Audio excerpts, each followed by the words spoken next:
ఇర్మియా గ్రంథం 2వ అధ్యాయము 19వ వచనం చదువుతున్నాను. నీ దేవుడైన యెహోవాను విసర్జించుటయు, నీకు నా ఎడల భయభక్తులు లేకుండుటయు, బాధకును శ్రమకును కారణమగునని నీవు తెలుసుకొని గ్రహించున్నట్లు నీ చెడుతనము నిన్ను శిక్షించును. ఎప్పుడైతే నీకు దేవుడంటే భయం లేకుండా పోతుందో, నీకు బాధ్యత లేకుండా పోతుంది. భర్తవు అనే బాధ్యతను మర్చిపోతావు. నువ్వు ఒక భార్యవు అనే బాధ్యతను మర్చిపోతావు. నువ్వు ఒక కొడుకువి, కూతురువి. అమ్మా నాన్నలు నీ గురించి కలలు కంటున్నారు, రెక్కలు ముక్కలు చేసుకుని నిన్ను చదివిస్తున్నారు. నువ్వు బాగుండాలని, బాగుపడాలని, బంగారం లాంటి భవిష్యత్తు పొందుకోవాలని వారు ఆశిస్తున్నారు అనేటటువంటి ధ్యాసను మర్చిపోతావు.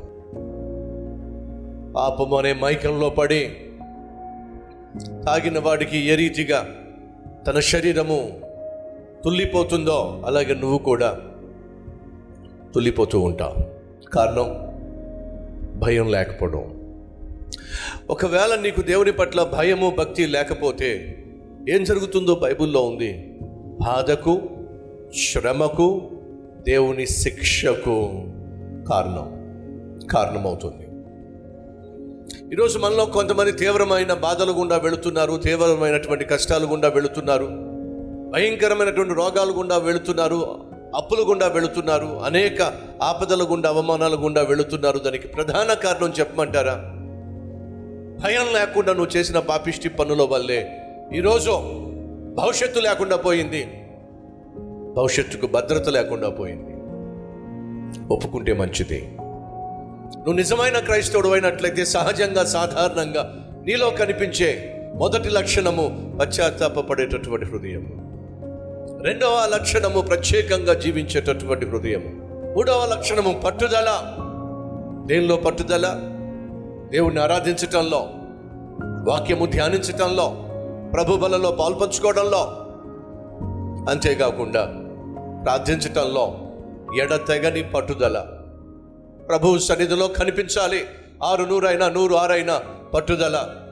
మోకాళ్ళ మీద పడి ప్రార్థన చేయాలి. ఎన్ని కష్టాలు వచ్చినా, ఎంత నష్టం వచ్చినా పట్టుదల. అది అసలైన క్రైస్తవుల్లో కనిపించే లక్షణం. 4 పరిశుద్ధమైన జీవితం. ఎలా సాధ్యం? యెహోవా యందు భయభక్తులు కలిగి ఉండుట, చెడుతనమును అసహించుకోవడం. నీకు దేవుని పట్ల నిజమైనటువంటి భయము, భక్తి ఉంటే నువ్వు ఖచ్చితంగా చెడుతనాన్ని అసహించుకుంటావు. పాపం చేయడానికి భయపడతావు. అలా ఎందుకు భయపడతావు అంటే, సాధారణంగా, సహజంగా ఓ ప్రశ్న వేస్తాను. మనం పాపం చేయడానికి ఎందుకు భయపడతామంటే, దేవుడు బాధపడతాడని భయపడతామా, దేవుడు శిక్షిస్తాడని భయపడతామా? చెప్పండి. అడుగుతున్నా. నువ్వు తప్పు చేయాలనిపిస్తున్నప్పుడు, పాపం చేయాలనిపిస్తున్నప్పుడు, తెలిసే తప్పు చేయాలనిపిస్తున్నప్పుడు, చేయాలనిపిస్తున్నప్పుడు వద్దులే. ఎందుకని? ఏ కాలో చేయో తీసేస్తాడు. రేపు ఇంటర్వ్యూ ఉంది, వచ్చే వారం పరీక్ష ఉంది, ఫెయిల్ చేసేస్తాడేమో అంటే సాధారణంగా నువ్వు తప్పు చేయకుండా ఒక అడుగు వెనక్కి వేయడానికి దేవుడు బాధపడతాడనా, లేకపోతే దేవుడు బాధిస్తాడనా? చెప్పండి. మనం సహజంగా మాటకు లోపడతామా, దెబ్బకు లోపడతామండి? నిజం చెప్పండి. దెబ్బకే లోపడతామని వాళ్ళు చూపిస్తారా? మంచోళ్ళండి మీరు, వాస్తవం ఒప్పుకున్నారు. కానీ ఒక ప్రశ్న, మీరేమనుకోకండి. ఎప్పుడో నేను విన్నాను ఇది మా ఊర్లో. ఒరే మనిషికి ఒక మాటరా. దేనికి దెబ్బ? దానికి దెబ్బ అంట. మరి మనం ఎందుకు దానికి భయపడుతున్నాం అంటే, వాస్తవంగా మనిషి మానవ విలువలు పోగొట్టుకున్నాడు.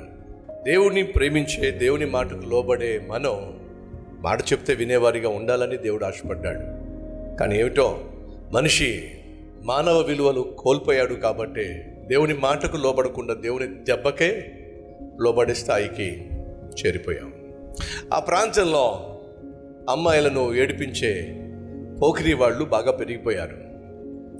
అలా పెరిగిపోయినప్పుడు వాళ్ళను అరికట్టాలి అని, వారికి బుద్ధి చెప్పాలి అని పోలీసులు ఒక ఆలోచనకు వచ్చేసారు. ఏమిటి ఆలోచన అంటే, మఫ్టీలో అంటే సివిల్ డ్రెస్లో వెళ్దాం, వారిలో ఒకరిగా మనం కూడా ఉందాం, ఎవరు పోకిరి చేష్టలు చేస్తున్నారు వాళ్ళని పట్టుకుందాం అని చెప్పి సివిల్ డ్రెస్లో ఆ పోలీస్ ఆఫీసర్ తిరుగుతున్నారు. ఈ లోపల ఒక కుర్రవాడు అమ్మాయిలు కూడా పడి వాళ్ళని నేర్పిస్తున్నాడు. ద్వంద్వార్థాలతో డబుల్ మీనింగ్తో కూడినటువంటి పాటలు పాడుతున్నాడు. ఈ లోపల సివిల్ డ్రెస్లో ఉన్న పోలీస్ ఆఫీసర్ ఆ కుర్రవాడి దగ్గరికి వెళ్ళి, బాబు ఎందుకు వాళ్ళని అలా ఏడిపిస్తావు, దయచేసి నీ దారి నువ్వు చూసుకో అని అంటే, ఈ కుర్రోడు ఒక లుక్ వేసాడండి, ఒక లుక్ వేసాడు. అయినా ఆ ఆఫీసర్ పాపం ఏమీ అనలా. మళ్ళీ కుర్రవాడి వెనకాల పడి వాళ్ళని బహుగా విసిగిస్తున్నాడు, వేధిస్తున్నాడు, ద్వంద్వార్థాలతో మాట్లాడుతున్నాడు. ఆ పోలీస్ ఆఫీసర్ మళ్ళీ వెనకాల వెళ్ళి, బాబు ఎందుకయ్యా అనవసరంగా వాళ్ళ జోలికి వెళ్తున్నావు, నీకు చెల్లెలు ఉండుంటారు కదా, అక్క చెల్లెలు ఉండుంటారు కదా, ఇలాగే కూడా పడి వాళ్ళని ఏడిపిస్తూ ఉంటే నువ్వు తట్టుకోలేవు కదా, చేసి వాళ్ళ జోలికి వెళ్ళొద్దయ్యా, నీ పని నువ్వు చూసుకోవా అంటే అర్థం ఏమిటి? ఆయన పని చూసుకోమంటున్నాడు. ఆయన పని ఏమిటి చెప్పండి? కొంచెం ముందుకెళ్ళి ఆ అమ్మాయిలు వెళ్తూ ఉంటే ఒక అమ్మాయి భుజం మీద చేసి వస్తావా అని అడిగాడో లేదో ఏమైందో ఏమో, ఈ బెదర కాస్త భూమి మీద ఫ్లాట్ అయిపోయాడు. బలంగా ఒక హస్తం వచ్చింది, ఆ గూప సహోదరులు ఏమైంది చెప్పండి? మాటలతో చెప్పాడు, బాబు వద్దు నాయన, అది తగదు నాయన, దయచేసి నా మాట విను. సహోదరుడా, సహోదరి, నేను ప్రాణంగా ప్రేమించే దేవునికి నిన్ను శిక్షించటం ఏ మాత్రము ఇష్టము లేదో, కానీ మనకున్న జబ్బేమిటయ్యా అంటే ఆయన మాటలతో చెప్తే మనం వినంగా ఆయన చేతల దాకా మనం తీసుకెళ్తాం. ఆయన మనల్ని కొట్టేదాకా, బుద్ధి చెప్పేదాకా, మనల్ని మొత్తేదాకా వదిలిపెట్టంగా. ఒకసారి ఆలోచించండి.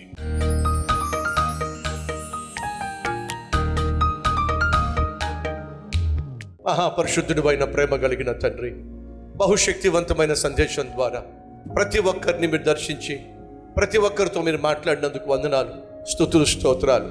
మరి ఆశించిన దానికే తగినటువంటి ఆశీర్వాదాన్ని మీరు అందించండి. మా అందరి చుట్టూ నీ కాపుదల భద్రతను ఉంచండి అయ్యా. చేసే ప్రతి ప్రయత్నంలో విజయాన్ని దయచేయండి ఆయన. మాకు వ్యతిరేకంగా నియమించబడే ఏ ఆయుధము, ఆలోచన వర్ధలకుండా నాశనం చేయండి. నిన్ను ఆరాధించడానికి దివ్యమైన నీ సందేశము ద్వారా విశ్వాసాన్ని పెంపొందించుకొని విశ్వాసంతో ప్రార్థన చేసి అద్భుతాలు స్వతంత్రించుకొనులాగున కృప చూపించమని నీకే మహిమ, ఘనత, ప్రభావములు చెల్లిస్తూ యేసు నామం పేరట వేడుకుంటున్నాం తండ్రి, ఆమెన్.